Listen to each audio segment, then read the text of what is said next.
atau yang biasa disebut dengan UNICEF menyatakan bahwa saat ini kasus perundungan atau bully telah menjadi isu global yang terjadi di berbagai belahan dunia termasuk Indonesia. Bahkan berdasarkan data dari PISA, Program for International Student Assessment, Indonesia mencatat menduduki ranking 5 sebagai negara dengan kasus bullying tertinggi di dunia, dengan kasus kekerasan anak mencapai 14.446 kasus pada tahun 2021 dan 16.106 kasus pada tahun 2022 dan terus meningkat pada tahun 2023 sampai tahun 2025. Bukan hanya sekedar angka. Jika kita berkaca pada realita, dapat kita saksikan pada setiap media massa, kasus perundungan atau bullying telah terjadi di mana-mana. Pada tanggal 3 September 2024, seorang siswi di Kabupaten Karimun telah menjadi korban perundungan dan bullying. Dan pada tanggal 16 Januari 2025, seorang siswi di Jawa Tengah mengalami perundungan hingga tak sadarkan diri. Perundungan atau bullying sudah bukan lagi permasalahan yang biasa, justru sudah dapat merusak fisik dan mental, bahkan sampai merusak jiwa dan menekan nyawa.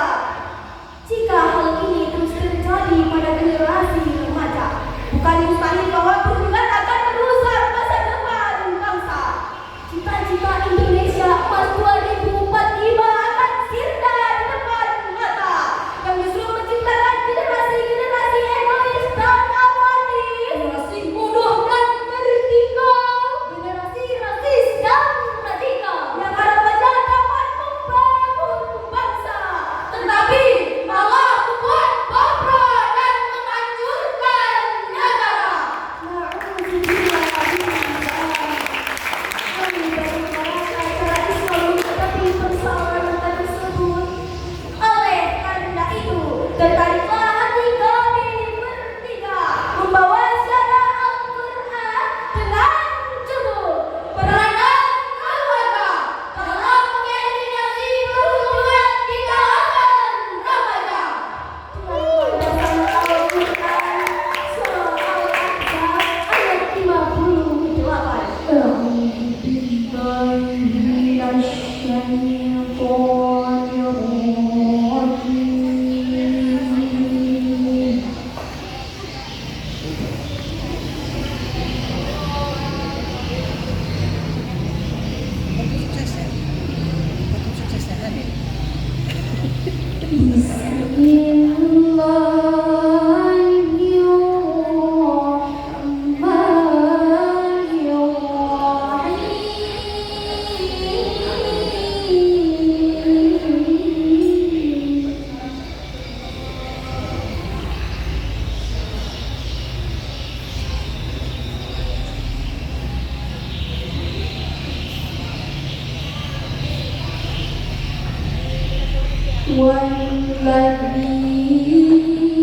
والذين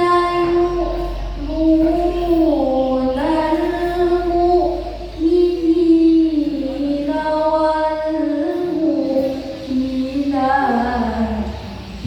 بغير ما اكتسبوا.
menjadi seorang mukmin, baik laki-laki maupun perempuan, tanpa kesalahan yang mereka perbuat adalah perbuatan dosa.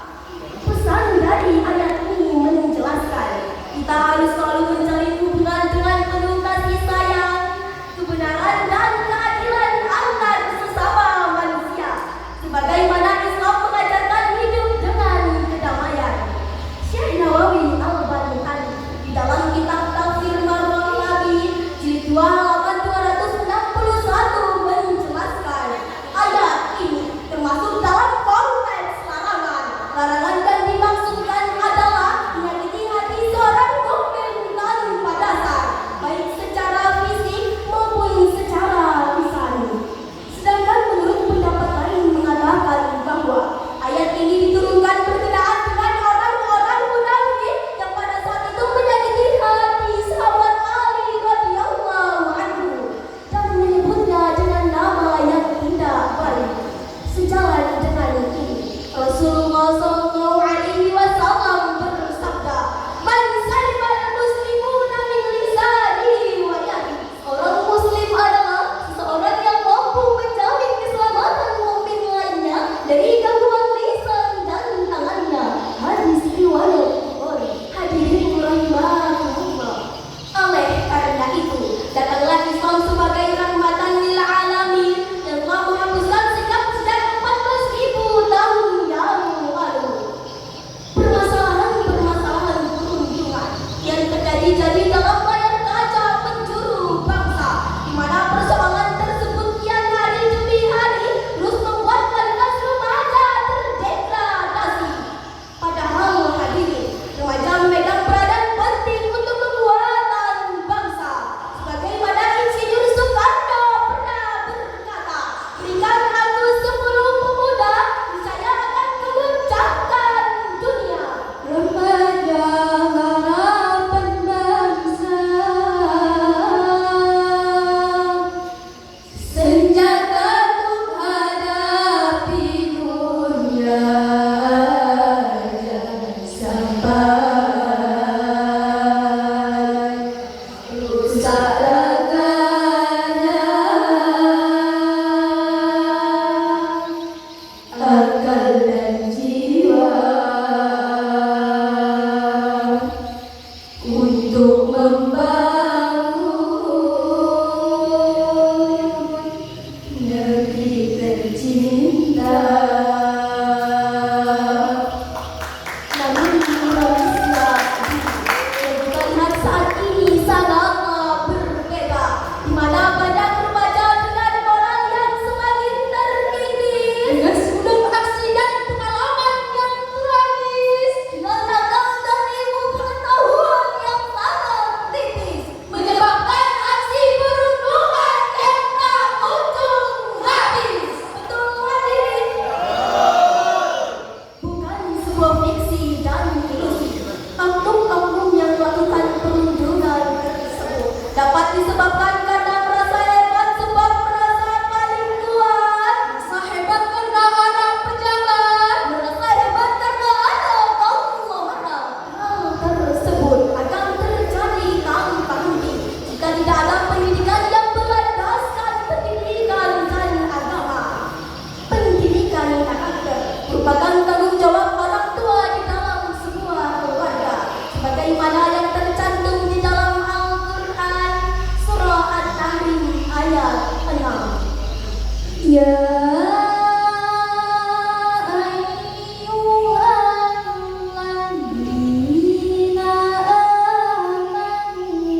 Dari api neraka yang bahan bakarnya adalah manusia dan batu. Penjaganya adalah malaikat-malaikat yang kasar dan keras, yang tidak durhaka kepada Allah terhadap apa yang diperintahkan. Maha benar Allah yang atas segala firman-Nya. Hadirin yang berbahagia, Syekh Mustafa Al